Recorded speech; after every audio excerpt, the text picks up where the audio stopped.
आज बंगाल में केंद्र सरकार की कल्याणकारी योजनाओं को लागू नहीं करने दिया जाता है। और आज बंगाल के अंदर एक तरफ यहां पर जिस बंगाल ने आदिशक्ति मां भगवती दुर्गा के अनुष्ठान का श्री गणेश करके पूरे देश के अंदर शक्ति का एक नया संचार किया था, आज उस बंगाल के अंदर दुर्गा पूजा पे प्रतिबंध लगाया जाता है। ईद में जबरदस्ती गौ हत्याएं प्रारंभ कराई जाती हैं और साथ साथ यहां पर तस्करी और गौ तस्करी के माध्यम से यहां की भावनाओं के साथ खिलवाड़ करने का कार्य किया जाता है। यहां की सरकार मौन बनी रहती है। भाइयों बहनों, बंगाल में आज जय श्री राम के नारे लगाने को भी प्रतिबंधित करने का कार्य किया जाता है और हमले करवाए जाते हैं। लेकिन मैं बंगाल की सरकार से कहना चाहता हूं, मैं ममता दीदी जी से अनुरोध करना चाहता हूं, एक सरकार कभी उत्तर प्रदेश में थी जो अयोध्या में राम भक्तों पर गोली चलाती थी। उस सरकार का हर साहब ने देखा है क्या हो गया है। और अब बारी बंगाल में टीएमसी की सरकार की है। जो भी राम का द्रोही है, याद रखना, मालदा की धरती से ही मैं इस बात को कह रहा हूं। होली आने वाला है अभी कुछ ही दिनों के बाद, और कभी उस कालखंड में भी कुछ लोगों ने भगवान विष्णु और राम का नाम लेने को प्रतिबंधित किया था। होली के अवसर पर हम लोग क्या कहते हैं उसको। और मित्रों, आज बंगाल के अंदर एक बार फिर से जय श्री राम के नारे को प्रतिबंधित करने का कार्य किया जा रहा है।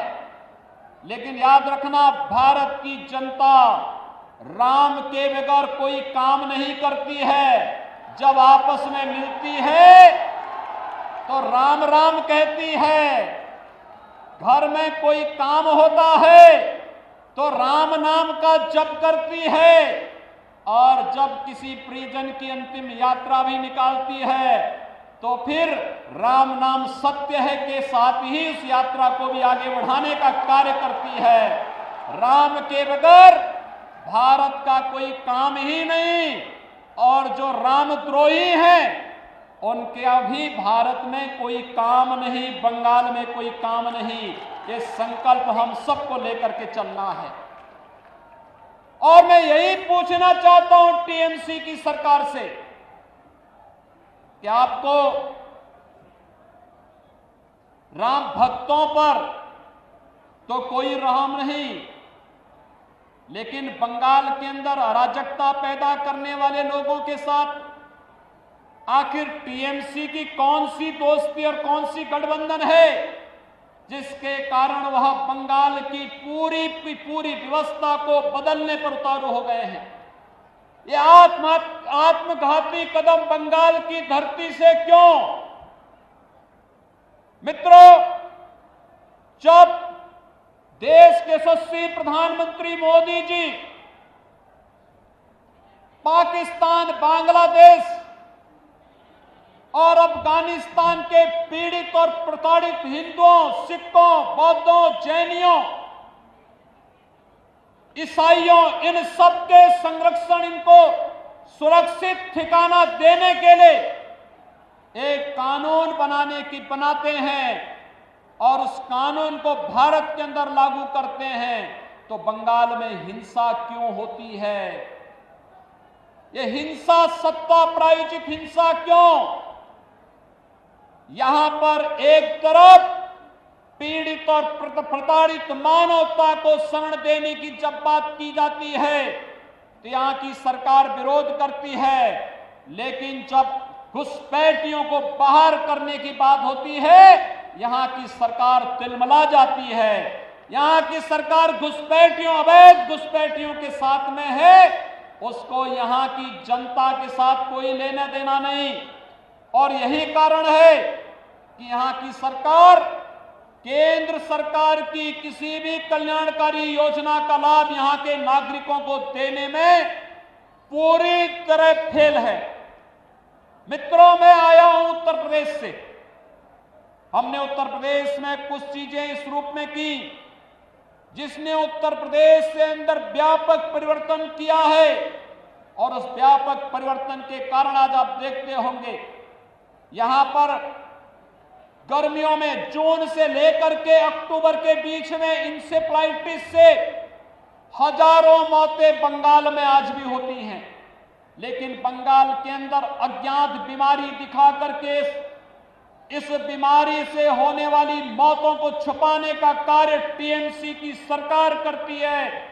इससे पहले कम्युनिस्टों की सरकार भी यही बंगाल के अंदर करती थी। लेकिन हम लोगों ने प्रधानमंत्री मोदी जी के अनुकंपा और उनकी कृपा से स्वच्छ भारत मिशन के अंदर हर एक गरीब परिवार के घर में एक एक शौचालय बना दिया, हर एक घर तक शुद्ध पेयजल उपलब्ध कराने की व्यवस्था की। आज परिणाम है इंसेफ्लाइटिस उत्तर प्रदेश से पूरी तरह समाप्त हो चुका है। कोई मौत इंसेफ्लाइटिस से उत्तर प्रदेश के अंदर नहीं होती है। मित्रों, 3 वर्ष के अंदर उत्तर प्रदेश के अंदर 40 लाख गरीबों को आवास मिला है। प्रधानमंत्री आवास योजना में 40 लाख परिवारों को एक एक आवास। मैं आ रहा था अभी बागडोगरा से, मैं देख रहा था मालदा तक एक भी गरीब व्यक्ति का पक्का मकान नहीं है।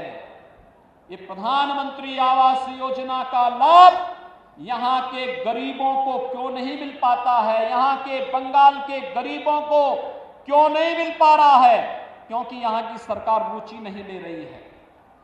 उत्तर प्रदेश के अंदर 6 करोड़ गरीबों को आयुष्मान भारत में 5 लाख रुपए की स्वास्थ्य बीमा का कवर है। वह कहीं भी किसी भी हॉस्पिटल में उत्तर प्रदेश के अंदर या देश के अंदर जाएगा, उसे 5 लाख रुपए की स्वास्थ्य बीमा का लाभ हर वर्ष प्राप्त हो रहा है।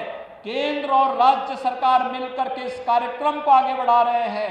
आखिर प्रधानमंत्री आयुष्मान भारत का लाभ बंगाल के गरीबों को, बंगाल के नागरिकों को टीएमसी की सरकार क्यों नहीं देने जा रही है? क्योंकि उसे मालूम है अगर वह इन गरीबों को इसका लाभ दे देगी तो फिर वह वोट बैंक नहीं बना पाएगी।